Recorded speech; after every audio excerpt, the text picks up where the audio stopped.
say careless how I feel. How many of you listen just to me? Ever walk the streets of Bakersfield? Ladies and gentlemen, Dwight Yoakam.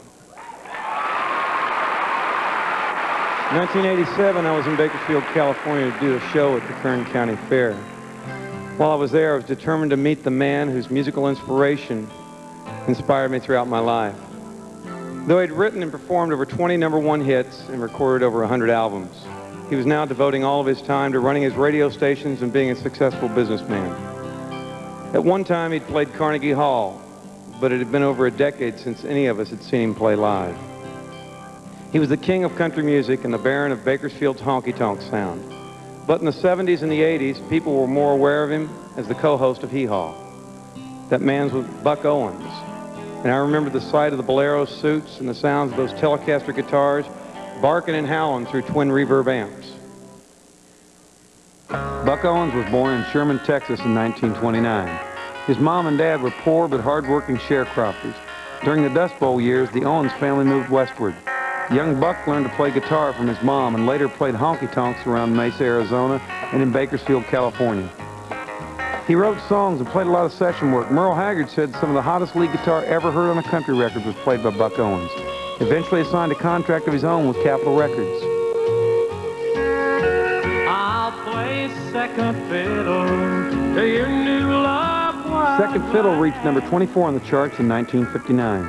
You got me under your spell again. Buck moved to Tacoma, Washington, where he met a teenage fiddle player named Don Rich. It was the beginning of an electrifying collaboration. They recorded Under Your Spell again and made it to the top 10. Dreaming those dreams again. Love's gonna live there. Buck and Don had an almost telepathic connection with each other.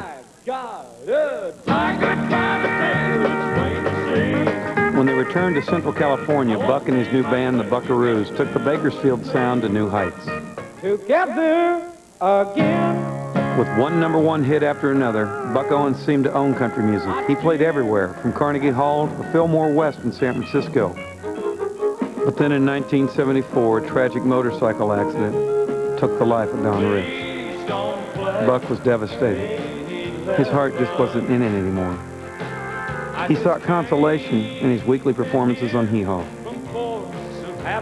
When I met Buck Owens that day in 1987, we talked about bolero suits and Telecaster guitars, and we talked about Don Rich. Don's memories seemed to make him come alive. He joined me on stage that night, and we played a medley of his old hits. As the crowd came alive, so did Buck Owens. He saw that people hadn't forgotten who he was or how great his music will always be.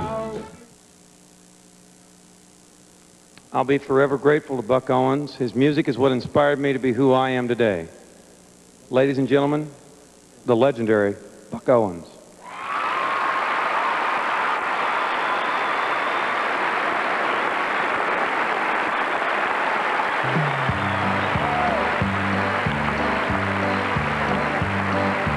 They're gonna put me in the movie. They're gonna make a big star out of me. We'll make a scene about a man that's sad and lonely, and all I gotta do is act naturally.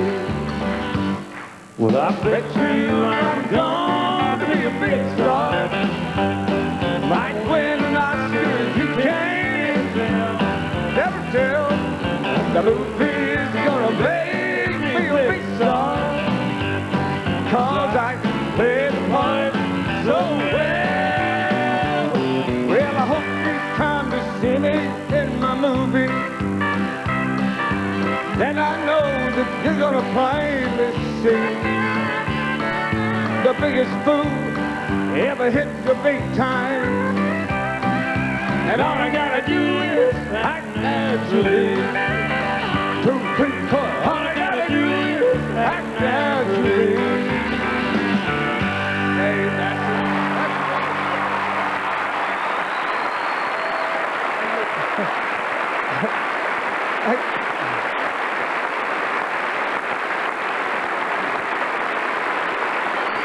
Well, the teleprompter's gone, so on behalf of the CMA, Buck, What? Congratulations on being inducted as the newest member of the Hall of Fame. Yeah, I am. You deserve it. I'm It's that's been a long it. time coming. Congratulations. Thank you, Dwight. And he told me I don't got very long to talk, so I got to talk fast. Please be seated. Thank you. Will you hold that for me? I ain't gonna say what I said I was gonna say. I changed my mind. You gotta be a good guy, they said. I want to real quickly thank and remember the great Don Rich, above all and everybody.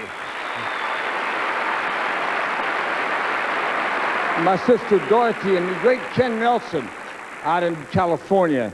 And, my hometown people, where I was born in Sherman, Texas. And, if I mentioned everybody, it'd go all the way from here to Bakersfield.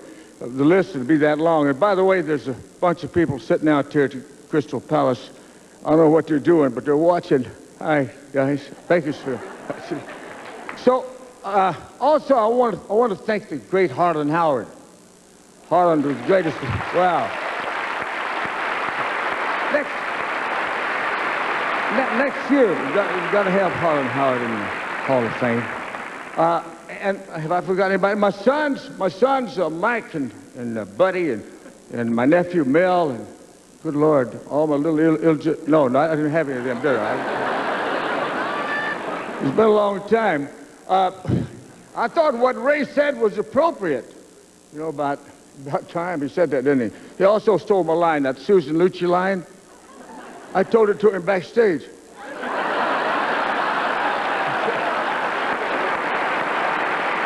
Now, here, Jack and Joe McFadden, I want to tell you, that means hurry up, doesn't it? Well, Jack McFadden and I have been together for 33 years. He's the only manager that I've ever had.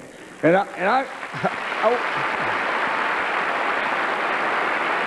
I want to tell you, about 30 years ago, he said, my man, one of these days I'll be seeing you in the Hall of Fame. And I said, well, Jack, that's big talk. He said, I'll do it. And through the years, he told me, he said, I'll be seeing you in the Hall of Fame. I think they got afraid I was going to die, and they went ahead and put me in there. You know that? What do you think? Whatever the case, finally in capital letters, thank goodness you're in. Well, and deservedly so. Mr. Buck Owens, ladies and thank you so much, ladies and gentlemen. Thank you, Jack McFadden. Stay with us for songs from Trisha Yearwood, Vince Gill, and Alison Krauss in Union Station. And next, Terry Clark.